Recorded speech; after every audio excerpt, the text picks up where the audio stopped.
Madden 22 has a big potential problem on its hands that nobody's talking about. I'm going to break it down in this video, but this is something a lot of people should consider over the next few months as we start to hear more about the upcoming game. And if you don't want to miss out on any of the Madden 22 news and updates that's going to be coming out a lot over the next few months as we lead up to the game, make sure to subscribe, turn the bell icon on so that you don't miss any of these videos when they go live. Now, Madden 21 was the worst received Madden of all time. It had a lot of bugs, it had a lot of issues, and then when it went over to next gen, it didn't get any better. Now, I'm not saying that Madden 22 is automatically going to be a bad game or be worse than Madden 21. I think we're all hopeful that the only place for Madden 22 to go is up, but there is a big obstacle standing in the way, and a lot of people have not considered this yet.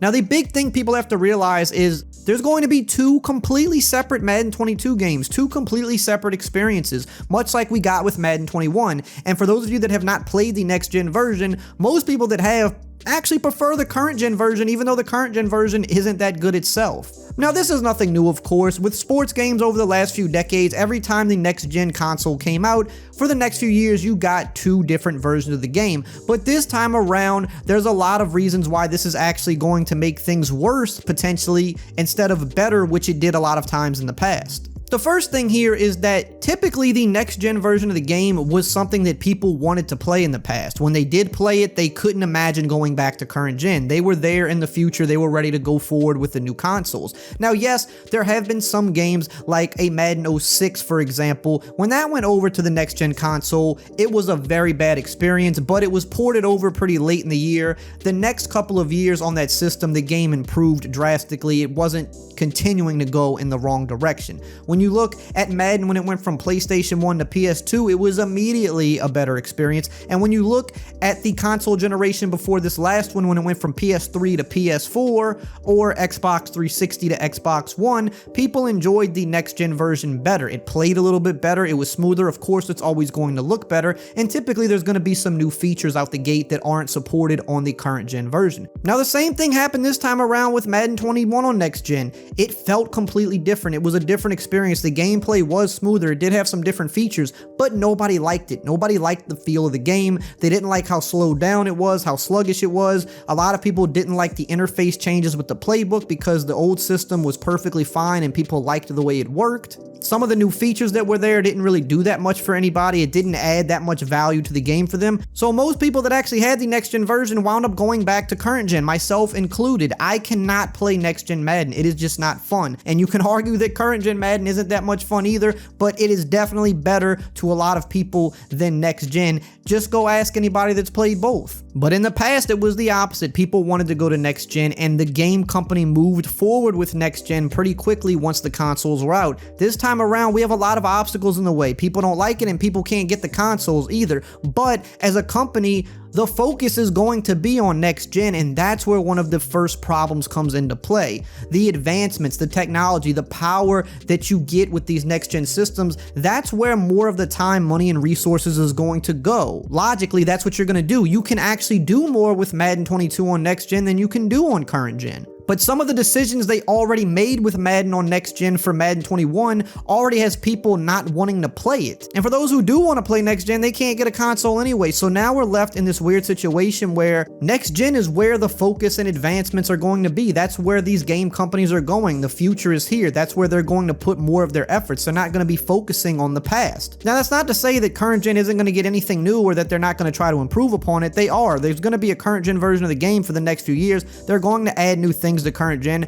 They're going to try to make it better. But if you have to decide which side you're leaning towards as a company, you're obviously going to lean into the future. So we're going to wind up with this situation where next gen Madden could potentially be better in terms of features, having more things, but people still might not like the way the game plays, and they already laid that groundwork for how the game plays. I'm not sure if that's something they're going to revert. So eventually, yes, we're going to have to get used to that if that is the path they're choosing to go down. But for Madden 22, the immediate future, that doesn't mean we're going to go that way just yet. If Madden 22 is similar to how Madden 21 felt, I think a lot of people that do content and stream, they might actually stick with current gen. And then you come with this problem of you're splitting your user base even more, which is going to make it even tougher in online environments, especially for modes that don't have the biggest player pools already, like something as the yard. So now you're already splitting your player pool even more this way. You're having people that don't want to upgrade upgrade yet, but that's clearly where the improvements are going.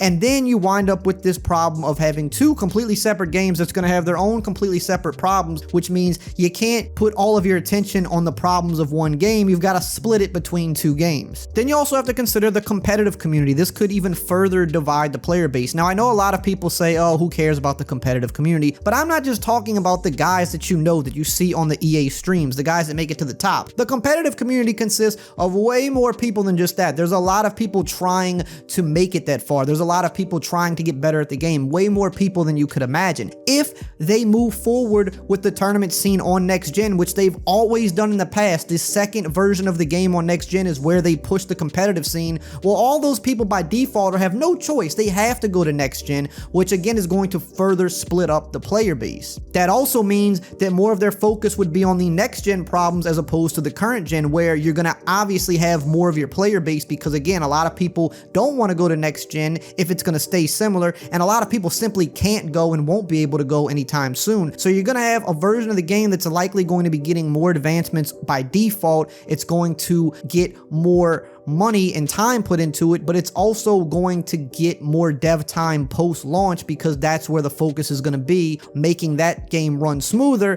than necessarily the current gen. But most of your people are likely going to be on current gen, and this is just something I see happening because I'm just going off of the past of what we've seen happen with Madden. We know there's going to be bugs, we know there's going to be problems. This is another thing that is different from the older Maddens where we jump to a new generation. Yes, Madden in any game has always had problems and bugs and issues, but we know that it's gotten worse over the years. The game is trending down in terms of the problems it's having every year, and it's a super old game. They keep building on top of it. Naturally, this is supposed to kind of happen. That's why a lot of people want the game to be completely rebuilt, but that's another story for another day. But the fact is, we know there's going to be a lot of bugs, but now they're going to have to tend to two completely separate games. And we already saw this year when they had to do that once the next gen version was out. We saw updates happen frequently, yes, but we saw less within those updates than we used to see. The late updates of the game last year had a ton of fixes and stuff in them. This year, between splitting it between both games,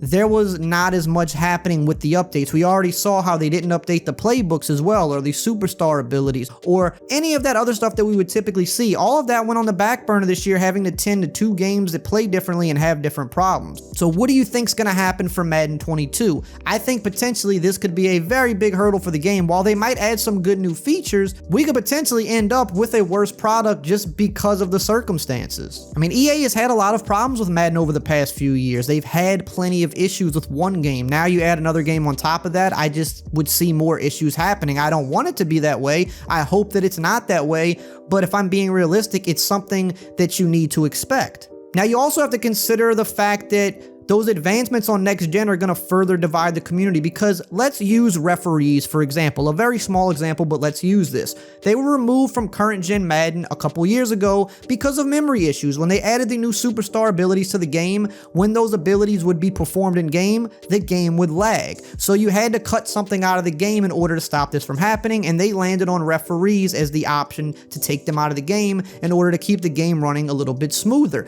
Well, when you go to next gen, that's something that they could easily add back, because now you have so much more power, you have more memory, but you can't put that back on current gen in its current state because you're kind of maxed out. You're not really unlocking that much more memory each year.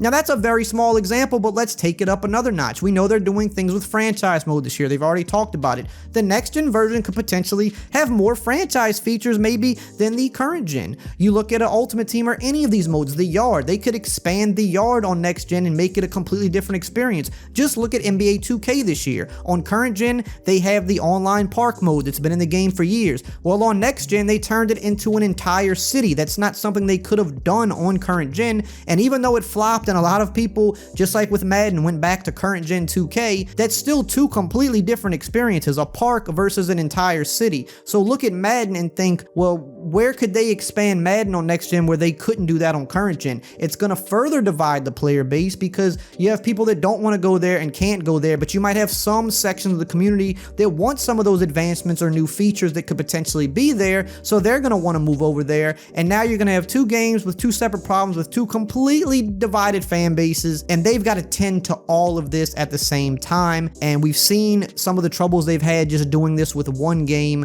in different communities within that one game, and now you're adding a completely different game and a completely different experience. The older Madden games, yes, they were different on next gen, but they weren't completely different experiences. They were still very similar. They just looked better, and the gameplay might have been a little more fluid. It might have moved a little bit differently, but feature-wise, you didn't see a lot of times where features were completely different. You didn't see a lot of times where gameplay was 100% different, like nothing like the current gen version. This time around, we're seeing a lot of differences with next gen compared to current gen as an overall experience, and I just think going into 22, this is something we have to be mindful of, that this could potentially cause a lot of problems. I don't want that to be the case, but I'm just trying to be realistic here. Hope you enjoyed today's video. Let me know what you think below. Are you concerned for Madden 22? Make sure to subscribe if you're new. Check out some of these other videos right here, and I will see you guys next time.